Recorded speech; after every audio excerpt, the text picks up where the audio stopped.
And welcome back to The Lead. In our Law and Justice Lead, we are learning more about the locations of the boxes that contain classified materials inside Mar-a-Lago and just how close they were to the public.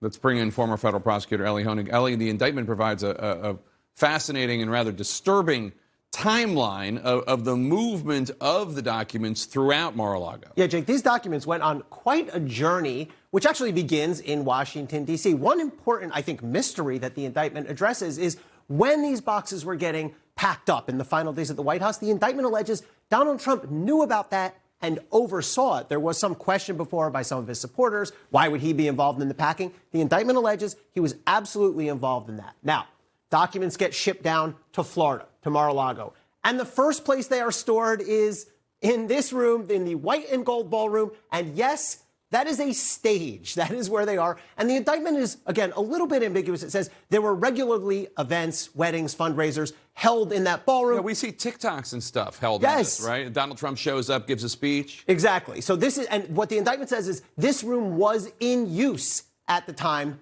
that they stored those documents there. Next, they get moved temporarily to a business center, and then they land in, yes, that is a bathroom, and yes, that right there is a toilet, that is a shower. That was their next destination in a place in Mar-a-Lago called the Lake Room. And then finally, and this is really the most important place where they land, these documents are moved to a storage room. Now, there's one incident in the indictment where one of the attendants goes in and finds classified documents. They're blurred out, but the indictment says highly classified documents spilled on the ground. And the indictment says that this is the storage room right here, and it says it was accessible by a hallway, which you could get to from, among other things, the pool patio. This is the pool right here, and it was often kept unlocked. And this becomes sort of a locus for the obstruction charges, because what happens is they get a subpoena from DOJ, they move the boxes into the storage room, they get a lawyer to go through it, but in the days before the lawyer appears, Trump has 64 boxes of documents pulled out of there